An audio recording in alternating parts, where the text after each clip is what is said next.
एक बार सुमेरु पर्वत पर बैठे हुए ब्रह्मा जी के पास जाकर देवताओं ने उनसे अविनाशी तत्व बताने का अनुरोध किया।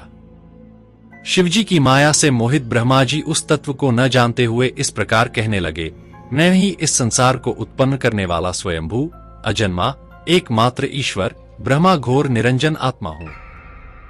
मैं ही प्रवृत्ति और निवृत्ति का मूलाधार सर्वलीन पूर्ण ब्रह्मा हूं।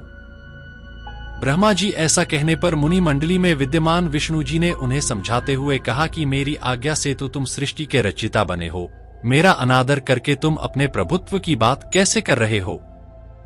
इस प्रकार ब्रह्मा और विष्णु अपना अपना प्रभुत्व स्थापित करने लगे और अपने पक्ष के समर्थन में शास्त्र वाक्य उद्धृत करने लगे।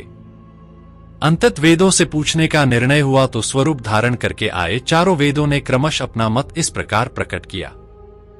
ऋग्वेद, जिसके भीतर समस्त भूत निहित हैं तथा जिससे सब कुछ प्रवत्त होता है और जिसे परमात्मा कहा जाता है, वह एक रुद्र रूप ही है। यजुर्वेद, जिसके द्वारा हम वेद भी प्रमाणित होते हैं तथा जो ईश्वर के संपूर्ण यज्ञों तथा योगों से भजन किया जाता है, सबका दृष्टा वह एक शिव ही है।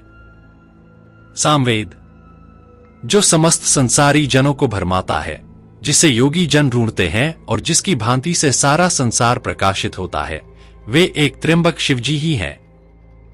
अथर्ववेद, जिसकी भक्ति से साक्षात्कार होता है और जो सब या सुख दुख अतीत अनादि ब्रह्म है, वे केवल एक शंकर जी ही हैं।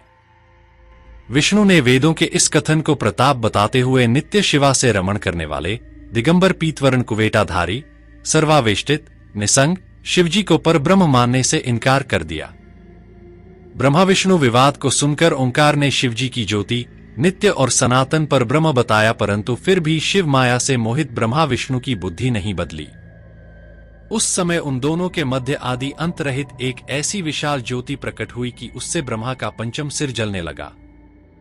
इतने में त्रिशूलधारी नीलोहित शिव वहां प्रकट हुए तो अज्ञानतावश ब्रह्मा उन्हें अपना पुत्र समझकर अपनी शरण में आने को कहने लगे। ब्रह्मा की संपूर्ण बातें सुनकर शिवजी अत्यंत क्रुद्ध हुए और उन्होंने तत्काल भैरव को प्रकट कर उससे ब्रह्मा पर शासन करने का आदेश दिया। आज्ञा का पालन करते हुए भैरव ने अपनी बाईं उंगली के नखाग्र से ब्रह्मा जी का पंचम सिर काट डाला। भयभीत ब्रह्मा शतरुद्री का पाठ करते हुए शिवजी के शरण हुए। ब्रह्मा और विष्णु दोनों को सत्य की प्रतीति हो गई और वे दोनों शिवजी की महिमा का गान करने लगे।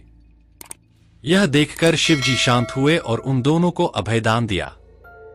इसके उपरांत शिवजी ने उसके भीषण होने के कारण भैरव और काल को भी भयभीत करने वाला होने के कारण काल भैरव तथा भक्तों के पापों को तत्काल नष्ट करने वाला होने के कारण पाप भक्षक नाम देकर उसे काशीपुरी का अधिपति बना दिया। फिर कहा कि भैरव, तुम इन ब्रह्मा विष्णु को मानते हुए ब्रह्मा के कपाल को धारण करके इसी के आश्रय से भिक्षावृत्ति करते हुए वाराणसी में चले जाओ। वहां उस नगरी के प्रभाव से तुम ब्रह्मा हत्या के पाप से मुक्त हो जाओगे। शिवजी की आज्ञा से भैरव जी हाथ में कपाल लेकर ज्यों ही काशी की ओर चले, ब्रह्मा हत्या उनके पीछे पीछे हो चली। विष्णु जी ने उनकी स्तुति करते हुए उनसे अपने को उनकी माया से मोहित न होने का वरदान मांगा।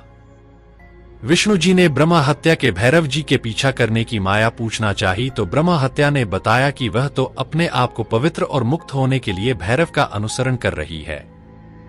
भैरव जी ज्यों ही काशी पहुंचे त्यों ही उनके हाथ से चिमटा और कपाल छूटकर पृथ्वी पर गिर गया और तब से उस स्थान का नाम कपाल मोचन तीर्थ पड़ गया। दोस्तों, इस तीर्थ में जाकर सविधि पिंडदान और देव पितृ तर्पण करने से मनुष्य ब्रह्म हत्या के पाप से निवृत्त हो जाता है।